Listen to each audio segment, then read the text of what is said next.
Nyagasani Yezu nabane na hamwe.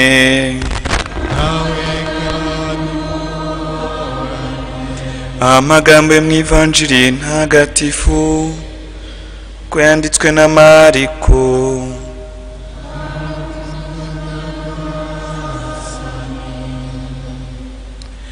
Uwo munsi wose Yezu yari yabwiye rubanda mu migani. Mugoroba ukubye yabwira abigishwa be ati twambuke dufate hakurya. Nuko basiga rubanda aho bamujyana muri bwa bwato yahozemo, andi mato aramukurikira. Nibwo haje muhengeri mwinshi, maze imivumba irenga ubwato butangira gusendera. Yezu we yari kwirango asinziriye ku musego. Bamukangura bamubwira bati mwigisha, ntacyo bigutwaye ko tugiye gushira. Nuko arakanguka akangara umuyaga bw'inyanja ati ceceka tuza. Nuko umuyaga urahosha maze ituze riba ryose.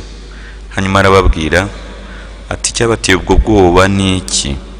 Mbese ntimuragira ukwemera? Bagira ubwoba bwinshi, barabazanya batuye abarinde wumvirwa n'umuyaga n'inyanja.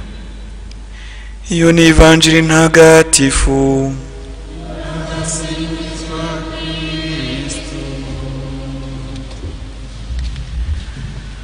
Kwemera ubuhakanyi. Ni biki biranga ubuhakanamana muri iki gihe?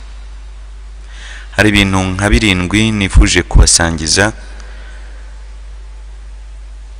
cyangwa se uburyo 7 bwo guhakana Imana, atari kugira ngo tube abexpert mu kwihakana no mu kwirwanya, ahubwo kugira ngo tube maso. Kubera iki kuzirikana cyangwa se kuvuga kuri ubwo buryo bwo guhakana Imana, kandi amasomo matagatifu yibanza ahubwo ku kwemera? Bihuriye hehe? Ukwemera ni iki? Ni bihe bimenyetso biranga ufite ukwemera nyakuri? Nakora iki ngo ngire ukwemera guhamye? Ubaha Imana Data na Mwana na Roho Mutagatifu, uko bisanzwe iteka uhora mu iteka ryose. Isomo rya mbere ryo mu ibaruwa yandikiwe Abahebureyi, umutwe wa 11 kuva ku murongo wa 1 gukomeza, ryatweretse ukwemera n'akamaro kako. Bavandimwe, kwemera ni ishingiro ry'ibyo twizeye. Kwemera ni iki? Ni ishingiro ry'ibyo twizeye, kandi kukaba icyemezo cy'ibitagaragara. Twizeye iki? Twemera iki? Mu ndangakwemera avuga ko yewe twemera ko Imana yaremye ibiboneka n'ibitaboneka. Igisobanuro cy'ukwemera kiri muri ya ndangakwemera rwose, ko Imana ari umubyeyi. Mu yandi magambo, kudashidikanya ko Imana ari umubyeyi, kudashidikanya ko Imana ari umuremyi w'ibiboneka n'ibitaboneka, kudashidikanya ko Imana ishobora byose, Imana ari umushobora byose, kudashidikanya ko Imana izi byose, ariko cyane cyane kudashidikanya ko Imana ari urukundo. Iyo twashidikanyije kuri kimwe muri ibyo rero, ukwemera kwacu yewe kuba ari hafi ya ntako. Ububyeyi bw'Imana, ubushobozi bw'Imana, ububasha bw'Imana, ubuhangange bw'Imana, ubugenga bw'Imana, kuba Imana ari umuremyi, ariko cyane cyane kuba Imana ari urukundo. Abemeye ibyo rero babaduhayemo urugero rwiza rwo kwigana. Abo ni nka Aburahamu, ngo yumviye Imana agenda agana igihugu yari agiye guhabwaho umurage, kandi agenda atazi yajya. Ukwemera kwatumye atura nk'umushyitsi mu gihugu yasezeranijwe, acumbika mu ihema hamwe na Isaki na Yakobo, aribo basangiye amasezerano.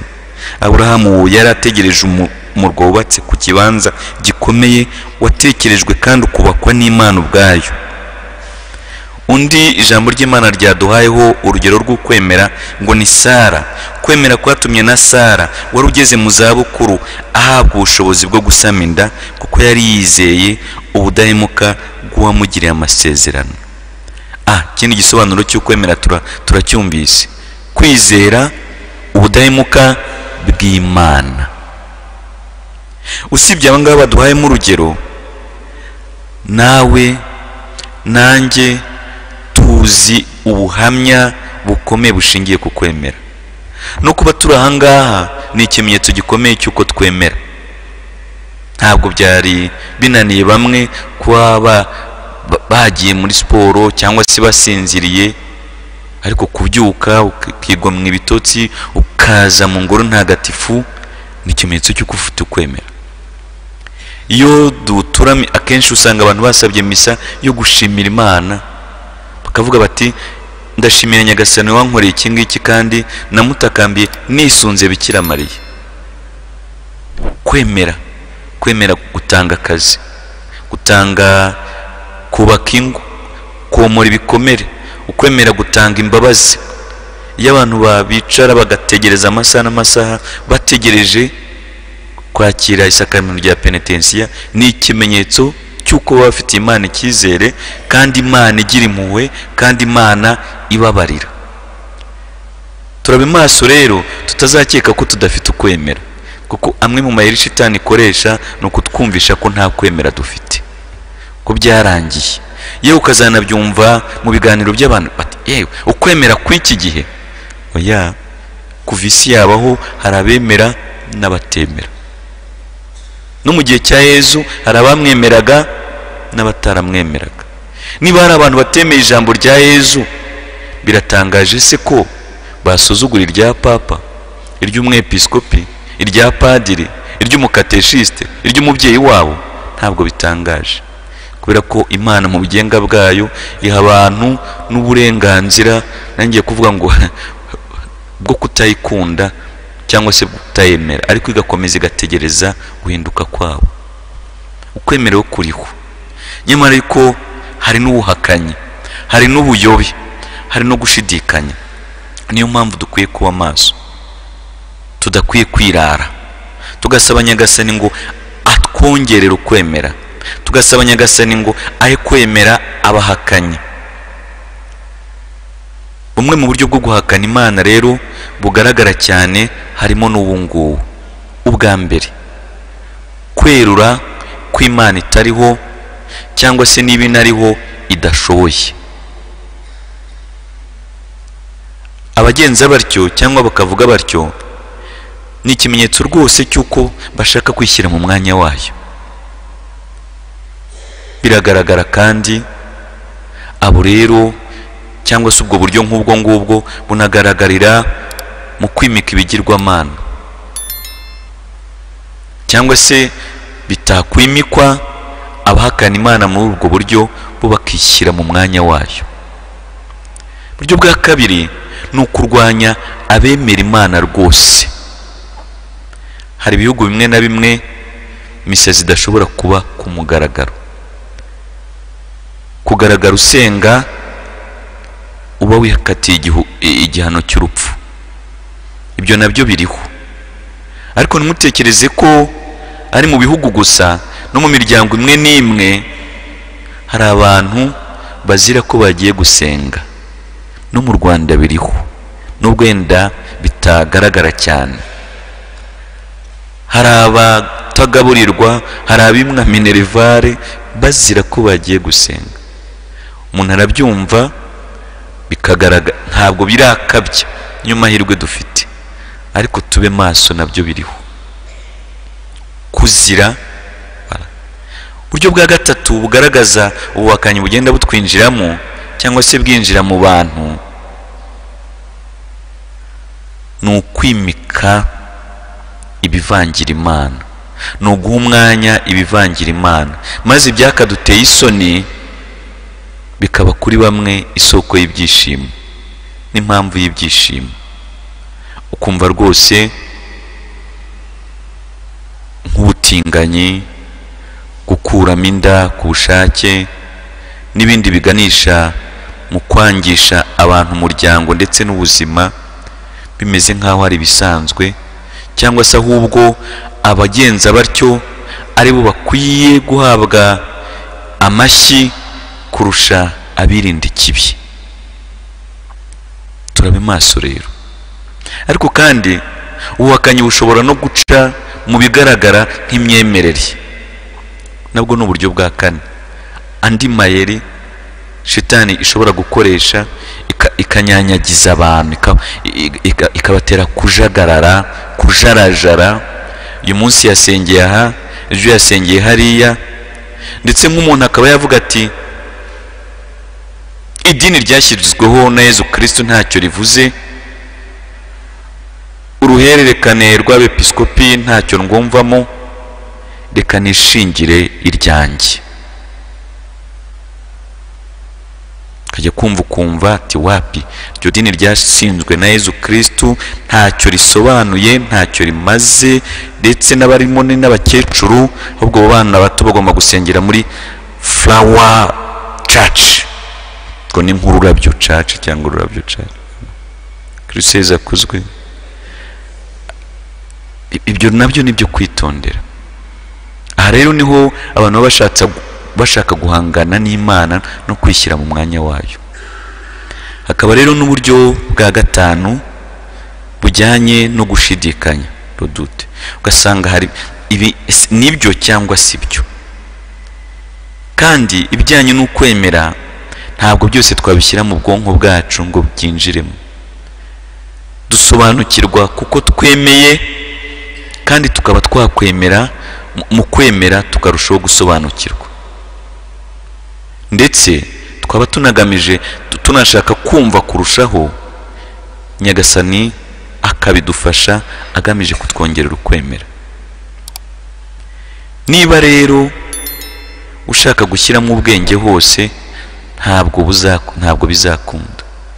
Yewe n'ururabyo ruturi imbere uko rurimo rukura ntabwo tubibona. Biragoye ko wakwireba mu mugongo. Abenshi ntabwo bazi uko mu irugu ryabo hasa. Kristo Yezu akuzwe. Ariko kubera ko hari ibintu bijyanye no kwemera bimwe na bimwe utabasha gusobanura no gusobanukirwa, ubwo ntibibaho, cyangwa se ababyemera barayobye cyangwa barasaze. Oya, genda gake. Kugushidikanya no kubiba urujijo ni ikimenyetso gikomeye cy'ubuhakanyi. Cya gatandatu kandi nanone kibabaje, na kiburi Kinyarwanda ni profanation, nko gusuzugura, gusuzuguza, gutesha agaciro iby'Imana. Nabyo bibaho, kumva ngo nk'ahantu umuntu yagiye afungura tabernakoro, afata isakaramentu ararinyanyagiza, kubera ko umugore we cyangwa umugabo we akunda Bikira Mariya, yashyize ishusho ya Bikira Mariya mu nzu, akaza akayica cyangwa se akayishwanyaguza.